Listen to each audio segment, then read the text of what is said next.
No dia 14 de julho de 2014, há exatos 10 anos, nós perdemos o João Baldo Ribeiro. Ele nos deixou quando já estávamos tão acostumados à sua presença. Foi uma perda enorme, que nós que frequentávamos o Flor do Leblon, a mesa 10, sentimos demais, e até hoje, 10 anos depois, aquela data ainda nos castiga. Eu fui morar no Leblon aos 15 anos, depois de um período no Grajaú, porque eu, quando nasci, fui morar no Leblon, depois fui para o Grajaú, e depois, aos 15 anos, eu voltei para o Leblon. Minhas duas filhas foram geradas no Leblon, e eu, em 94, 95, quando eu conheci o João Baldo Ribeiro, eu estava morando lá na Arthur Ramos, próxima a João de Barros, que era onde ele morava. E nós frequentávamos o Diagonal nos fins de semana, sábados e domingos.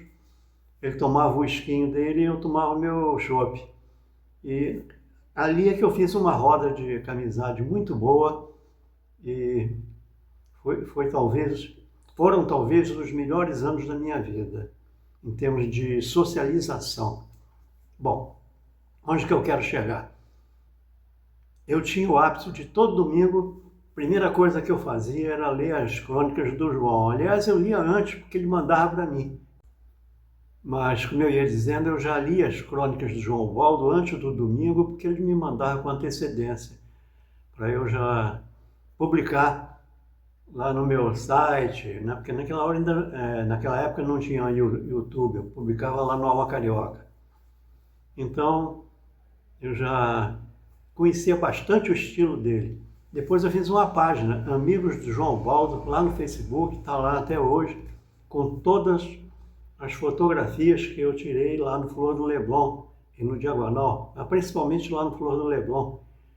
E muitas fotografias foram todas colocadas lá no Facebook, estão lá à disposição para quem quiser ver. Aí hoje eu acordei querendo um tema para fazer um vídeo, e eu pensei, eu vou fazer um vídeo, se o João Baldo estivesse aí, ele podia gravar um vídeo para mim, mas quem sabe ele não está. A inteligência artificial está fazendo milagres. Aí eu mandei uma mensagem para a inteligência artificial, pelo chat GPT, pedindo que escrevesse para mim uma crônica no estilo de João Baldo Ribeiro, e com 900 palavras, falando do Leblon e da sua roda de amigos, né? Ou seja, no seu estilo, que eu conheço bem, porque eu li todas as crônicas dele desses últimos anos. Então eu estava bem familiarizado com o seu estilo, entendeu? Então, qualquer coisa diferente eu saberia se é ou não é dele. E te digo uma coisa, a inteligência artificial está algo fantástico. Muito fantástico mesmo.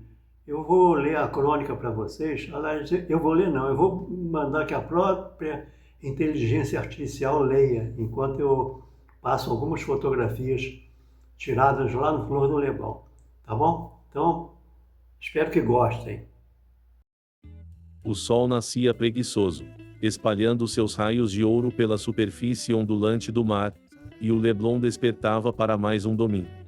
Era um desses dias em que tudo parece mais brilhante, mais leve, como se o mundo inteiro estivesse disposto a ser feliz.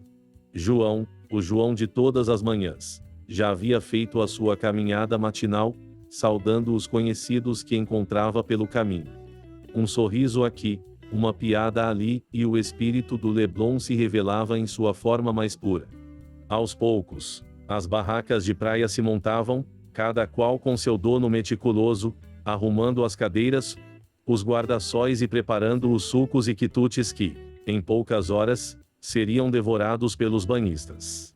As crianças já corriam pela areia, deixando um rastro de pegadas desordenadas, e o som das risadas se misturava ao das ondas quebrando. Maria, que todos conheciam pelo delicioso bolo de aipim, chegava com sua carrocinha de delícias. Era impossível passar por ela e não sentir a tentação de provar um pedaço. E assim, aos poucos, o Leblon se preenchia de aromas, cores e sons, uma verdadeira sinfonia de domingo. Pedro, o pescador de tantas marés, Ajeitava suas redes enquanto contava causos antigos para quem quisesse ouvir. Histórias de peixes gigantes, tempestades traiçoeiras e amores perdidos no tempo. Ele era uma espécie de guardião da memória do bairro. Alguém que lembrava de como era antes da chegada dos edifícios altos e das modernidades que transformaram a paisagem. Nas mesas dos quiosques, os moradores se reuniam para o café da manhã, um ritual sagrado. Os jornais eram espalhados, e as discussões animadas sobre futebol, política e os últimos acontecimentos preenchiam o ar. O garçom Antônio, sempre atento, servia os pedidos com uma rapidez e simpatia que só ele possuía. Era parte da paisagem, tão indispensável quanto o mar e a areia. A manhã avançava e, com ela, o calor aumentava. Os jovens tomavam conta das quadras de vôlei, exibindo suas habilidades e corpos bronzeados.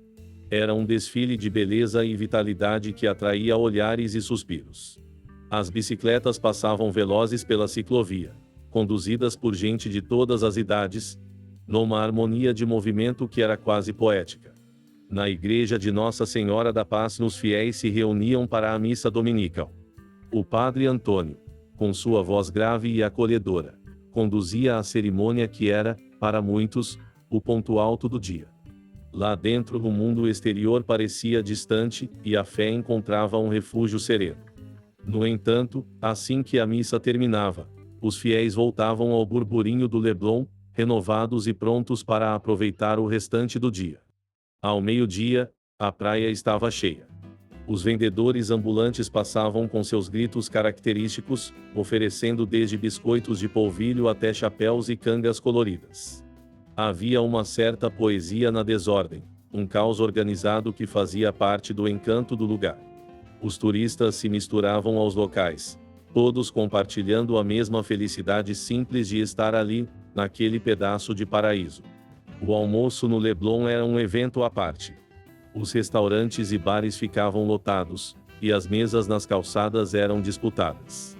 Famílias inteiras se reuniam para desfrutar de uma refeição caprichada, enquanto brindavam à vida e aos encontros. O chopp gelado era quase obrigatório, uma tradição que poucos ousavam quebrar. À tarde, a maré subia, e muitos se aventuravam nas ondas com suas pranchas de surf. Era um espetáculo ver os surfistas desafiando o mar, numa dança de equilíbrio e coragem.